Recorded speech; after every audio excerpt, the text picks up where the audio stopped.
നമസ്കാരം സുഹൃത്തുക്കളെ. ഇന്നലെ നമ്മൾ രക്തപര്യായന വ്യവസ്ഥയാണ് നോക്കിയത്. അപ്പോൾ അതിലെന്തൊക്കെ നമ്മൾ നോക്കി? രക്തഗ്രൂപ്പുകളെ കുറിച്ച് നോക്കി.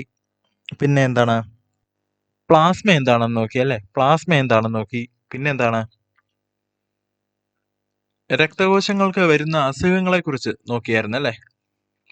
അപ്പോൾ ഇന്ന് നമ്മൾ നോക്കാൻ പോകുന്നത് ഡീറ്റെയിൽഡ് ആയിട്ട് നമ്മുടെ പലതരം രക്തക്കുഴലുകളും പിന്നെ ഹൃദയവും പിന്നെ രക്തപര്യായന വ്യവസ്ഥയെയും കുറിച്ചാണ് ഇന്ന് നമ്മൾ ഡിസ്കസ് ചെയ്യാൻ പോകുന്നത്. അപ്പോൾ മനുഷ്യ ശരീരത്തില് മെയിനായിട്ട് 3 തരം രക്തക്കുഴലുകളാണ് ഉള്ളത്. ഏതൊക്കെയാണ്? ധമനി, സിര, ലോമിക. ധമനി അതായത് ആർട്ടറി, ശുദ്ധരക്തം കൊണ്ടുപോകുന്നതാണ് ധമനി. പിന്നെ സിര അതായത് വെയിൻസ്, അശുദ്ധരക്തം കൊണ്ടുപോകുന്ന. ലോമികള് ഇത് രണ്ടും കൂടെ കണക്ട് ചെയ്യാൻ ഉള്ള ഒരു രക്തക്കുഴലാണ് ലോമികകൾ, അതായത് ക്യാപ്പിലറീസ് എന്ന് പറയുന്നത്. അപ്പോൾ നമ്മുടെ ധമനികള് എന്താണ് ചെയ്യുന്നത്? ഓക്സിജനേറ്റഡ് ബ്ലഡ്, അതായത് ഓക്സിജൻ റിച്ച് ആയിട്ടുള്ള രക്തമാണ് ക്യാരി ചെയ്തുകൊണ്ട് പോകുന്നത്. നമ്മുടെ സിരകൾ എന്താ ചെയ്യുന്നത്? സിരകള് അതായത് വെയിൻസ് ഓക്സിജൻ കുറവുള്ള രക്തമാണ് ക്യാരി ചെയ്യുന്നത്. ലോമികളോ, ക്യാപ്പിലറീസ്, അത് ഈ വെയിൻസും ആർട്ടറീസും എവിടെയെങ്കിലും ഒക്കെ കൂടിച്ചേരുമ്പോൾ ആ ഭാഗങ്ങൾ ബന്ധിപ്പിക്കാൻ വേണ്ടിയാണ് നമ്മുടെ ലോമികകൾ, ക്യാപ്പിലറീസ് ഹെൽപ്പ് ചെയ്യുന്നത്.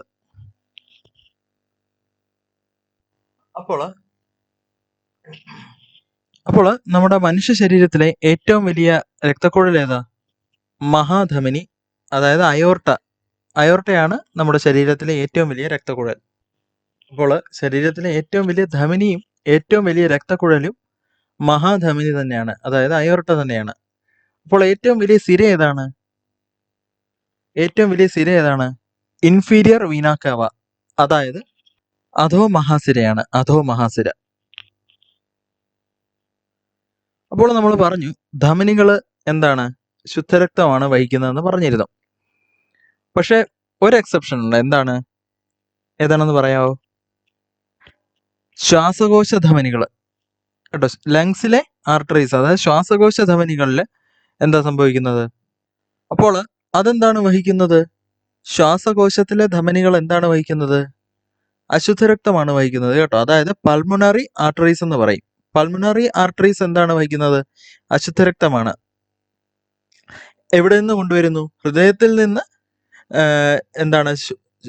ഹൃദയത്തിൽ നിന്ന് ഓക്സിജന് പിന്നെയും രക്തത്തിലേക്ക് കയറ്റാൻ വേണ്ടി നമ്മുടെ ലങ്സിലേക്ക് ചെല്ലുകയാണ് ചെയ്യുന്നത്, പൾമണറി ആർട്ടറി വഴി. അപ്പോൾ അതേപോലെ തന്നെ മനുഷ്യ ശരീരത്തിലെ ശുദ്ധരക്തം വഹിക്കുന്ന സിര ഏതാണ്? ശുദ്ധരക്തം വഹിക്കുന്ന സിര അത് പൾമണറി വെയിൻ ആണ് കേട്ടോ. പൾമണറി വെയിൻ, അതായത് പൾമണറി സിരയാണ്. അപ്പോൾ നമ്മൾ പറഞ്ഞു നമ്മുടെ ഹൃദയം പമ്പിങ് ചെയ്തിട്ടാണ് രക്തം ഈ മുഴുവനായിട്ട് സർക്കുലേറ്ററി സിസ്റ്റത്തിൽ കൂടെ ഈ സഞ്ചരിക്കുന്നത്. അപ്പോൾ ഹൃദയത്തിന് രക്തം കൊടുക്കുന്നത് ആരാണ്? ഹൃദയത്തിന് രക്തം കൊടുക്കുന്നത് കൊറോണറി ആർട്ടറി എന്ന് പറയും കേട്ടോ. കൊറോണറി ധമനിയിൽ നിന്നാണ് ഹൃദയത്തിന് ആവശ്യമുള്ള രക്തം കിട്ടുന്നത്. അപ്പോൾ നമ്മുടെ രക്തപര്യായന വ്യവസ്ഥയുടെ കേന്ദ്രഭാഗം എന്നറിയപ്പെടുന്നത് ഏതാണ്? രക്തപര്യായന വ്യവസ്ഥയുടെ, അതായത് സർക്കുലേറ്ററി സിസ്റ്റത്തിന്റെ സെൻട്രൽ പാർട്ട് ഏതാണ്? ഹാർട്ടാണ് കേട്ടോ, നമ്മുടെ ഹൃദയമാണ്. ഹൃദയത്തിനെ കുറിച്ചുള്ള പഠനം എന്താണ് അറിയപ്പെടുന്നത്? കാർഡിയോളജി എന്നാണ് കേട്ടോ. കാർഡിയോളജി എന്നാണ് ഹൃദയത്തിനെ കുറിച്ചുള്ള പഠനം അറിയപ്പെടുന്നത്. പ്രായപൂർത്തിയായ ഒരു മനുഷ്യന്റെ ഹൃദയത്തിന് 300 ഗ്രാമോളം ഭാരം കാണും. സ്ത്രീകൾക്ക് ഇത് 220 ഗ്രാം വരെ ആകാം. അതേസമയം ആണുങ്ങൾക്കാണെങ്കിൽ, പുരുഷന്മാർക്കാണെങ്കിൽ 335 വരെയും പോകാം. ഹൃദയത്തിന്റെ സ്ഥാനം എവിടാണ്? പൊസിഷൻ എവിടാണ്? തൊറാസിക് ക്യാവിറ്റിയിലാണ് കേട്ടോ. തൊറാസിക് ക്യാവിറ്റിയിലാണ് ഹൃദയത്തിന്റെ പൊസിഷൻ, അതായത് ഔരസാശയത്തിലാണ് ഹൃദയം സ്ഥിതി ചെയ്യുന്നത്. അപ്പോൾ നമ്മുടെ ഹൃദയം ഈ ശ്വാസകോശത്തിന്റെ ഇടയ്ക്ക് കുറച്ച് ഇടത്തോട്ട് മാറിയാണ് കാണപ്പെടുന്നത്. പക്ഷെ ഒരു അവസ്ഥയുണ്ട്, ഇടത്തോട്ട് ഇരിക്കുന്നതിന് പകരം ഈ ഹൃദയം വലത്തോട്ട് ചരിഞ്ഞിരിക്കും. അപ്പോൾ ആ അവസ്ഥയ്ക്ക് പറയുന്നതാണ് ഡെക്സ്ട്രോകാർഡിയ എന്ന് പറയും കേട്ടോ. ഡെക്സ്ട്രോകാർഡിയ.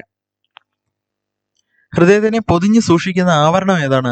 ഹൃദയത്തിനെ പൊതിഞ്ഞു സൂക്ഷിക്കുന്ന ആവരണം പെരികാർഡിയം എന്നാണ് അറിയപ്പെടുന്നത്. പെരികാർഡിയം. അപ്പോൾ ഹൃദയത്തിന്റെ ഘർഷണം കുറയ്ക്കാൻ സഹായിക്കുന്ന എന്താണ്? ഹൃദയത്തിന്റെ ഘർഷണം കുറയ്ക്കാൻ സഹായിക്കുന്നത് അത് പെരികാർഡിയൽ ഫ്ലൂയിഡ് എന്ന് പറയുന്ന ഒരു ദ്രവമാണ് കേട്ടോ. പെരികാർഡിയൽ ഫ്ലൂയിഡ് എന്ന് പറയുന്ന ഒരു ദ്രവമാണ് നമ്മുടെ ഹൃദയത്തിന്റെ ഘർഷണം കുറയ്ക്കാൻ സഹായിക്കുന്നത്. ഇനി നമുക്ക് നമ്മുടെ മനുഷ്യ ഹൃദയത്തിന്റെ അറകളെ കുറിച്ച് നോക്കാം. മനുഷ്യ ഹൃദയത്തില് എത്ര അറകളുണ്ട്? 4 അറകളുണ്ട് കേട്ടോ. 4 അറകളുണ്ട് മനുഷ്യ ഹൃദയത്തില്. ഏതൊക്കെയാണ്? 2 ഓറിക്കിളും 2 വെൻട്രിക്കിളും ഉണ്ട്. 2 ഓറിക്കിളും 2 വെൻട്രിക്കിളും ഉണ്ട്. 2 ഓറിക്കിളിന്റെ പൊസിഷൻ എവിടാണ്? മുകൾ ഭാഗത്തായിട്ടാണ് ഓറിക്കിളിന്റെ പൊസിഷൻ വരുന്നത്. വെൻട്രിക്കിൾ ആട്ടെ എവിടാണ്? വെൻട്രിക്കിള് താഴെ ഭാഗത്താണ് കേട്ടോ. താഴെ ഭാഗത്താണ്. ഈ ഓറിക്കിളുകൾ തന്നെ ഏട്രിയം എന്നും അറിയപ്പെടുന്നു. അതായത് 2 ഏട്രിയമും 2 വെൻട്രിക്കിളും ആണ് ഹൃദയത്തിലുള്ള അറകൾ. അപ്പോൾ എല്ലാ ജീവികളിലും ഇങ്ങനെയാണോ? എല്ലാ ജീവികളുടെയും ഹൃദയം ഇതേ കണക്കിൽ തന്നെയാണോ? അല്ല. നമ്മൾ ഉൾപ്പെടെയുള്ള എല്ലാ സസ്തനികൾക്കും 4 അറ തന്നെ ഉണ്ട്. ഹൃദയത്തിന് 4 അറകളുണ്ട്. അതേസമയം റെപ്റ്റൈൽസ് ആണെങ്കിലോ, ഉഭയജീവികളാണെങ്കിലോ, ഉഭയജീവികൾക്ക് 3 അറകളെ കാണത്തുള്ളൂ കേട്ടോ. 3 അറകൾ. അതിലൊരു എക്സെപ്ഷൻ ഉള്ളത് ഏതാണ്? മുതലകൾക്കാണ്. മുതലകൾക്ക് 1 അറയും കൂടെ ഉണ്ട്. 4 അറയുള്ള ഹൃദയമാണ് മുതലകൾക്കുള്ളത്. അപ്പോൾ ആ അറ മുതലകൾക്ക് എന്തിനാണ് സഹായിക്കുന്നതെന്ന് അറിയാവും? ഈ മുതലകള് ഇവരുടെ ഭക്ഷണം മൊത്തമായിട്ടാണ് വിഴുങ്ങുന്നത്. ഈ എല്ലും എല്ലാം ഉൾപ്പെടെ മൊത്തമായിട്ട് വിഴുങ്ങും. അപ്പൊ ഈ എല്ലുകളെ ദഹിപ്പിക്കാനും എല്ലാം കൂടുതലായിട്ടുള്ള എനർജി കൊടുക്കണം ഇതിന്റെ ആമാശയത്തിന്. അപ്പൊ അതിനുവേണ്ടിയാണ് ആ അറ സഹായിക്കുന്നത്. ഇച്ചിരൂടെ കൂടുതൽ ബ്ലഡ് പമ്പ് ചെയ്ത് അങ്ങോട്ട് കൊടുക്കാൻ വേണ്ടിയിട്ട്, ഡൈജഷന് വേണ്ടി. അപ്പം എല്ലും എല്ലാം നല്ലപോലെ ദഹിച്ചു പോകും. അപ്പൊ അതിനുവേണ്ടിയാണ് ഈ മുതലകൾക്ക് മാത്രം 4 അറയുള്ളത്.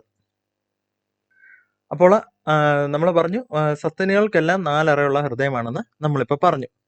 അപ്പോൾ സസ്തനികൾക്ക് മാത്രമല്ല, പിന്നെന്താണ്, നമ്മുടെ കിളികൾ, അതായത് പക്ഷിവർഗങ്ങൾക്കെല്ലാം 4 അറയുള്ള ഹൃദയം തന്നെയാണുള്ളത്.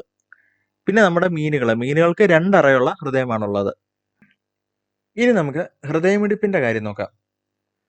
അപ്പോൾ ഒരു ആവറേജ് ഹൃദയം ഇടിക്കുന്നത് 72 തവണയാണ്. മിനിറ്റിൽ 72 തവണയാണ് ആവറേജ് ഹൃദയമിടിപ്പിന്റെ അളവ്. അതേസമയം ഒരു ഗർഭസ്ഥ ശിശുവിന്റെ ഹൃദയമിടിപ്പ് എത്രയാണ്? ഗർഭസ്ഥ ശിശുവിന്റെ ഹൃദയമിടിപ്പ് 200 തവണയാണ് മിനിറ്റിൽ കേട്ടോ. 200 തവണ. അപ്പോൾ ഒരു നവജാത ശിശുവിന്റെ ഹൃദയമിടിപ്പാണെങ്കിലോ മിനിറ്റിൽ 140 എണ്ണമാണ് കേട്ടോ. 140 എണ്ണം. സ്ത്രീകളുടെ ഹൃദയമിടിപ്പ് മിനിറ്റിൽ 82 ഹൃദയമിടിപ്പോളം വരും. അതേസമയം പുരുഷന്മാരുടെ ആണെങ്കിൽ 72 ഹൃദയമിടിപ്പാണ് മിനിറ്റിൽ വരുന്നത്. അപ്പൊ നമ്മൾ പറഞ്ഞു സാധാരണ ഹൃദയമിടിപ്പ് ആവറേജ് ഒരു 72 ബീറ്റ്സ് പെർ മിനിറ്റ് ആണ് വരേണ്ടത്. പക്ഷെ ഈ ഹൃദയമിടിപ്പ് കൂടിക്കഴിഞ്ഞാലോ? ഹൃദയമിടിപ്പ് കൂടിക്കഴിഞ്ഞ ഒരു 100 ബീറ്റ്സ് പെർ മിനിറ്റ് ഒക്കെ ആയിക്കഴിഞ്ഞാൽ അതൊരു അസുഖമുള്ള ഒരു കണ്ടീഷനിലേക്ക് നമ്മൾ പോകും. ആ കണ്ടീഷനാണ് ടാക്കിക്കാർഡിയ എന്നാണ് പറയുന്നത് കേട്ടോ. ടാക്കിക്കാർഡിയ. അപ്പോൾ ഈ ആവറേജ് ബീറ്റ്സ് പെർ മിനിറ്റിൽ നിന്ന് പിന്നെയും കുറഞ്ഞു പോവുകയാണെങ്കിലോ, കുറഞ്ഞ ബീറ്റ്സ് പെർ മിനിറ്റ് ആണെങ്കിലോ, ആ അവസ്ഥയ്ക്ക് പറയുന്നത് ബ്രാഡിക്കാർഡിയ എന്നാണ് കേട്ടോ. കുറഞ്ഞ ഹൃദയത്തിന്റെ സ്പന്ദനത്തിന്റെ നിരക്ക് വരുമ്പോഴാണ് ബ്രാഡിക്കാർഡിയ എന്ന് പറയുന്നത്. അപ്പോൾ ഇനി നമുക്ക് ഹൃദയത്തിന്റെ അറകളെ കുറിച്ച് നോക്കാം.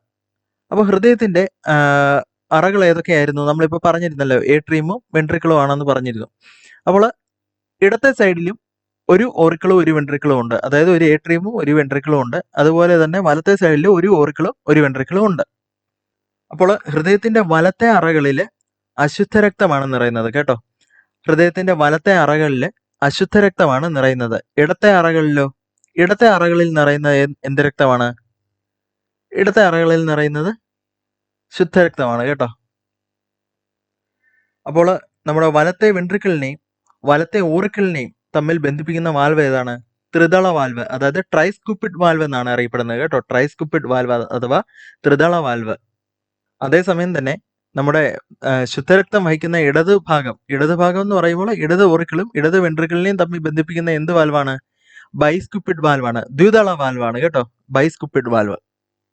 അപ്പൊ നമ്മൾ പറഞ്ഞിരുന്നല്ലോ, ഒരേ ഒരു സിര, ശുദ്ധരക്തം വഹിക്കുന്ന ഒരേ ഒരു സിര വരുന്ന കാര്യം പറഞ്ഞിരുന്നല്ലോ.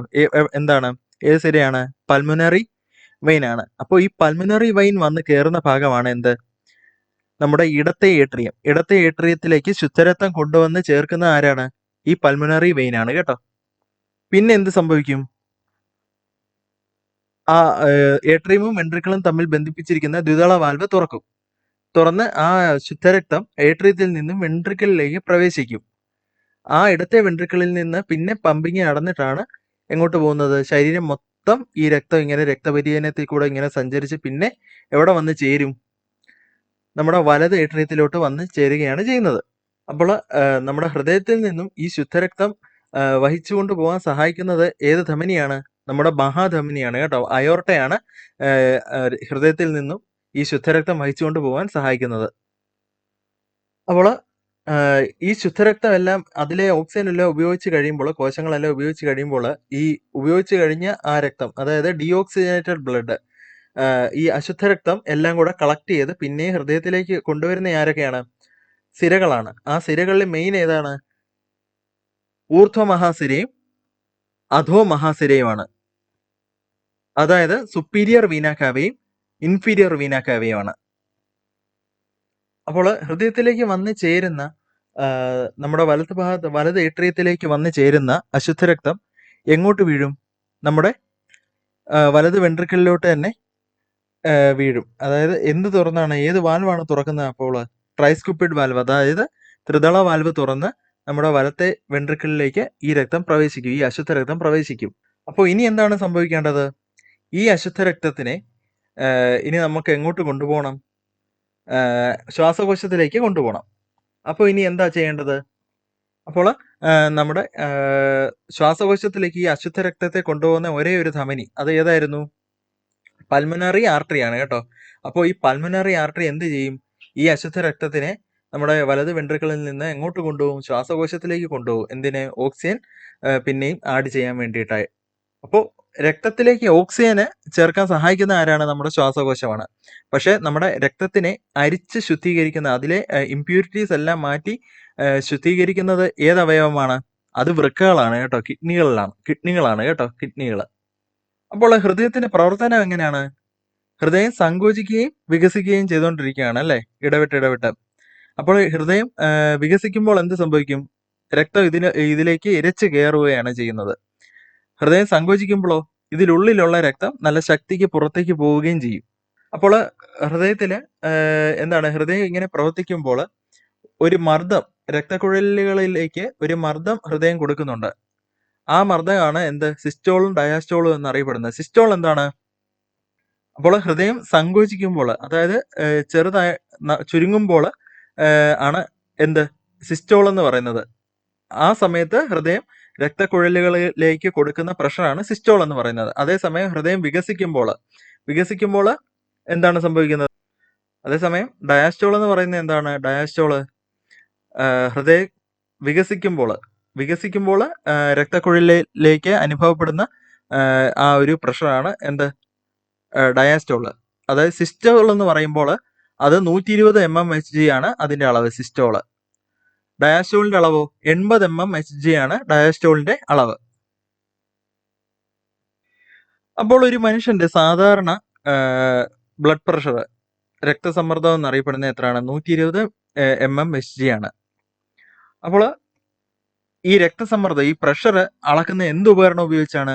സ്പിഗ്മോമാനോമീറ്റർ എന്ന് പറയും കേട്ടോ. സ്പിഗ്മോമാനോമീറ്റർ എന്ന ഉപകരണം ഉപയോഗിച്ചാണ് ബ്ലഡ് പ്രഷർ അളക്കുന്നത്. ഈ സ്പിഗ്മോമാനോമീറ്റർ കണ്ടുപിടിച്ചത് സയന്റിസ്റ്റിന്റെ പേരെന്താണ്? സാമുവൽ സിഗ്ഫീൽഡ് എന്നാണ് അയാളുടെ പേര് കേട്ടോ. അപ്പോൾ ഹൃദയമിടിപ്പ് മനസ്സിലാക്കാൻ ഉപയോഗിക്കുന്ന ഉപകരണം ഏതാണ്? ഹൃദയമിടിപ്പ് നോക്കാന് അത് സ്റ്റെതസ്കോപ്പ് ആണ് കേട്ടോ, സ്റ്റെതസ്കോപ്പ്. അപ്പോൾ നമ്മളിപ്പോ സാധാരണ ഗതിയിലുള്ള പ്രഷർ പറഞ്ഞല്ലോ, 120 mmHg ആണ് സാധാരണ പ്രഷർ. അപ്പം ടെൻഷനും മറ്റു കാര്യങ്ങളും എല്ലാം വന്നു കഴിയുമ്പോൾ ഈ പ്രഷർ നല്ലപോലെ ഷൂട്ടപ്പ് ചെയ്യും. അപ്പോൾ എത്രയാവും? 140 mmHgയിലൊക്കെ കൂടുതലൊക്കെ വരുന്ന ഒരു കണ്ടീഷനാണ് എന്ത്? ഹൈപ്പർ ടെൻഷൻ എന്നറിയപ്പെടുന്നത് കേട്ടോ, ഹൈപ്പർ ടെൻഷൻ എന്നറിയപ്പെടുന്നത്. അപ്പോൾ നിശബ്ദ കൊലയാളി എന്നറിയപ്പെടുന്ന രോഗം എന്താണ്?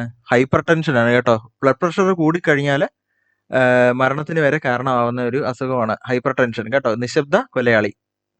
അതേസമയം തന്നെ ഈ ടെൻഷന് 90 mmHgയിൽ കുറയുവാണെങ്കിൽ എന്ത് സംഭവിക്കും? ഹൈപ്പോ ടെൻഷൻ എന്ന അസുഖമാവും കേട്ടോ, ഹൈപ്പോ ടെൻഷന്. അപ്പോൾ നമ്മൾ ഹൃദയത്തിന്റെ പ്രവർത്തനം പറഞ്ഞിരുന്നല്ലോ. ഹൃദയത്തിന്റെ പ്രവർത്തനത്തിൽ 2 കാര്യങ്ങൾ ഒരേ സമയത്ത് നടക്കുന്നുണ്ട്. എന്തൊക്കെയാണ്? പൾമനറി പര്യായനവും സിസ്റ്റമിക് പര്യായനവും. അപ്പോൾ എന്താണത്? എന്താണ് സിസ്റ്റമിക് പര്യായനം? നമ്മുടെ ഇടത്തെ വെൻട്രിക്കിളിൽ നിന്ന് തുടങ്ങി അയോർട്ട വഴി ശരീരത്തിന്റെ എല്ലാ ഭാഗത്തേക്കും ശുദ്ധരക്തം എത്തുന്നു. എന്നിട്ട് എന്ത് സംഭവിക്കുന്നു? ഉപയോഗിച്ച് കഴിഞ്ഞ രക്തം, അതായത് ഡീഓക്സിനേറ്റഡ് ബ്ലഡ്, പിന്നീട് എങ്ങോട്ട് പോകും? സുപ്പീരിയർ വീനാ കാവയും ഇൻഫീരിയർ വീനാ കാവയും വഴി ഈ ഡീഓക്സിജനേറ്റഡ് ബ്ലഡ് നമ്മുടെ വലത്തെ ഓറിക്കിളിലേക്ക് എത്തും. ആ ഒരു ഇതാണ് എന്ത്?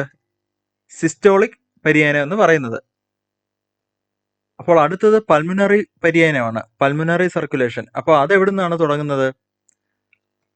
ഹൃദയത്തിന്റെ വലത്തെ വെൻട്രിക്കിളിൽ നിന്ന് തുടങ്ങി ഹൃദയത്തിന്റെ ഇടത്തെ ഓറിക്കിളിൽ വരെ ചെല്ലുന്നതാണ് എന്ത്? ആ പ്രവർത്തനമാണ് ഏത് സർക്കുലേഷന്? പൾമനറി സർക്കുലേഷൻ എന്ന് അറിയപ്പെടുന്നത്. അപ്പോൾ നമ്മുടെ മനുഷ്യ ശരീരത്തിലെ വിശ്രാമമില്ലാത്ത ഒരു പേശിയാണ് ഏത്? നമ്മുടെ ഹൃദയത്തിന്റെ പേശികൾ. അപ്പോൾ ഹൃദയത്തിന്റെ പേശികളെ നമുക്ക് മയോകാർഡിയം, പെരികാർഡിയം, എൻഡോകാർഡിയം എന്നീ പേശികൾ. അപ്പോൾ ഈ പേശികൾ ഇങ്ങനെ പ്രവർത്തിച്ചുകൊണ്ടിരിക്കണമെങ്കിൽ എപ്പോഴും അവിടെ ഒരു ഇലക്ട്രിക് കറണ്ട് ഇങ്ങനെ കൊടുത്തുകൊണ്ടിരിക്കണം. ആ ഇലക്ട്രിക് കറണ്ട് കൊടുക്കുന്ന ആരാണ്? സൈനോ ഏട്രിയൽ നോഡ് എന്ന് പറയുന്ന ഭാഗമാണ് കേട്ടോ. സൈനോ ഏട്രിയൽ നോഡ്. അവിടെ നിന്നാണ് എന്ത്? ഈ ഹൃദയം സ്പന്ദിക്കാൻ വേണ്ട ചെറിയ രീതിയിലുള്ള ഒരു ചാർജ് പുറപ്പെടുവിക്കുന്ന ഏത് ഭാഗമാണ്? സൈനോ ഏട്രിയൽ നോഡാണ്. അപ്പോൾ ഈ ഹൃദയപേശികളെ ഉത്തേജിപ്പിക്കുന്ന ഭാഗം ഏതാണ്? സൈനോ ഏട്രിയൽ നോഡാണ് കേട്ടോ. അപ്പോൾ ഈ സൈനോ ഏട്രിയൽ നോഡിന് എന്തെങ്കിലും കംപ്ലൈന്റ് വന്നു കഴിഞ്ഞാൽ അവിടെ സൈനോ ഏട്രിയൽ നോഡിന്റെ പ്രവർത്തനത്തിന് പകരമായിട്ട് വെക്കുന്നത് ഒരു ഉപകരണമാണ് എന്ത്? പേസ് മേക്കർ എന്ന് പറയും കേട്ടോ, പേസ് മേക്കർ. അപ്പോൾ നമ്മൾ ഹൃദയത്തിന്റെ പല ഭാഗങ്ങളും പ്രവർത്തനവും എല്ലാം പറഞ്ഞു കഴിഞ്ഞു. ഇനി നമുക്ക് ഹൃദയം ഒട്ടുമേ നമുക്ക് എന്താണ് മുഴുവനും അസുഖം ബാധിച്ച് അത് കറക്റ്റായിട്ട് അതിന്റെ പ്രവർത്തനമൊക്കെ നഷ്ടപ്പെട്ടു കഴിഞ്ഞാൽ ഹൃദയം മാറ്റിവെക്കാൻ സാധിക്കും. അപ്പോൾ ലോകത്തിൽ ആദ്യമായിട്ട് ഹൃദയം മാറ്റിവെച്ച ഏത് വർഷമാണെന്ന് അറിയാം? 1967 ഡിസംബർ 3 കേട്ടോ. 1967 ഡിസംബർ 3 ഡോക്ടർ ക്രിസ്ത്യൻ ബെർണാഡ് എന്ന ആളാണ് ഈ ശസ്ത്രക്രിയ ലോകത്തിൽ ആദ്യമായിട്ട് ദക്ഷിണാഫ്രിക്കയിൽ ചെയ്തത് കേട്ടോ. അപ്പോൾ ലോക ഹൃദയ ദിനം എന്ന് പറഞ്ഞ് ആചരിക്കുന്നത് ഏത് ദിവസമാണ്? ഡിസംബർ 3 കേട്ടോ. ലോകത്താകമാനം ഈ എന്താണ് വേൾഡ് ഹാർട്ട് ഡേ ആയിട്ട് ആഘോഷിക്കുന്നത് ഡിസംബർ 3. അതേസമയം ഇന്ത്യയിൽ ആദ്യമായിട്ട് ഹൃദയം മാറ്റി വെച്ച ശസ്ത്രക്രിയ നടന്ന എന്നാണ്? 1994 ഓഗസ്റ്റ് 3 കേട്ടോ. ലോകത്തിൽ നടന്ന ഡിസംബർ 3, ഇന്ത്യയിൽ നടന്ന ഓഗസ്റ്റ് 3. മുംബൈയിലുള്ള all India institute of medical science ആശുപത്രിയിലാണ് എന്ത്? ഈ ഹൃദയ ശസ്ത്രക്രിയ നടന്നത്. ഇന്ത്യയിൽ ആദ്യമായി ഹൃദയം മാറ്റിവെച്ച ഡോക്ടർ വേണുഗോപാലാണ്. ഇത് PSC ഇടയ്ക്കിടയ്ക്ക് ചോദിക്കുന്ന ഒരു ക്വസ്റ്റ്യൻ ആണ് കേട്ടോ. ഡോക്ടർ വേണുഗോപാൽ ആണ് ഇന്ത്യയിൽ ആദ്യമായിട്ട് ഹൃദയമാറ്റ ശസ്ത്രക്രിയ ചെയ്തത്. അപ്പോൾ ദേശീയ ഹൃദയമാറ്റ ദിനം എന്നറിയപ്പെടുന്ന ഏതാണ്? ഓഗസ്റ്റ് 3 കേട്ടോ. കേരളത്തിൽ ആദ്യമായിട്ട് ഹൃദയമാറ്റ ശസ്ത്രക്രിയ ചെയ്ത എന്നാണ്? 2003 മെയ് 13 കേട്ടോ. 2003 മെയ് 13 കൊച്ചിയിലെ മെഡിക്കൽ ട്രസ്റ്റ് ഹോസ്പിറ്റലിലാണ് ഈ ശസ്ത്രക്രിയ ആദ്യമായിട്ട് കേരളത്തിൽ നടന്നത്. ഡോക്ടർ ജോസ് ചാക്കോ പെരിയപ്പുറം എന്നാണ് അദ്ദേഹത്തിന്റെ പേര്. കേരളത്തിലെ ഹൃദയമാറ്റ ശസ്ത്രക്രിയ ചെയ്ത ഡോക്ടറിന്റെ പേര്. അപ്പോൾ കേരളത്തിലെ ആദ്യമായിട്ട് ഒരു ഗവൺമെന്റ് ആശുപത്രിയിൽ ഹൃദയമാറ്റ ശസ്ത്രക്രിയ ചെയ്ത എന്നാണ്? 2015 സെപ്റ്റംബർ 15 ഡോക്ടർ ജയകുമാർ എന്ന ഡോക്ടറാണ് ഈ ശസ്ത്രക്രിയ ചെയ്തത്. അപ്പോൾ ലോക ഹൃദയ ദിനം എന്നറിയപ്പെടുന്ന ഏതാണ്? ലോക ഹൃദയ ദിനം എന്നറിയപ്പെടുന്നത് സെപ്റ്റംബർ 29 കേട്ടോ. ലോക ഹൃദയമാറ്റ ദിനമാണ്, ഹാർട്ട് സർജറി ഡേ ആണ് ഏത്? ഡിസംബർ 3. അപ്പോൾ നമ്മുടെ ഹൃദയത്തിനെ കുറിച്ചും രക്തപര്യന വ്യവസ്ഥയെക്കുറിച്ചുമുള്ള ക്ലാസ് തീർന്നിരിക്കുകയാണ്. അത്യാവശ്യം എല്ലാ ടോപ്പിക്സും കവർ ചെയ്ത് പോയിട്ടുണ്ട് ഇതിൻ്റെ. അപ്പോൾ എന്തെങ്കിലും സംശയം ഉണ്ടെങ്കിൽ കമൻറ്റിൽ പറയുക. അപ്പോൾ താങ്ക് യു.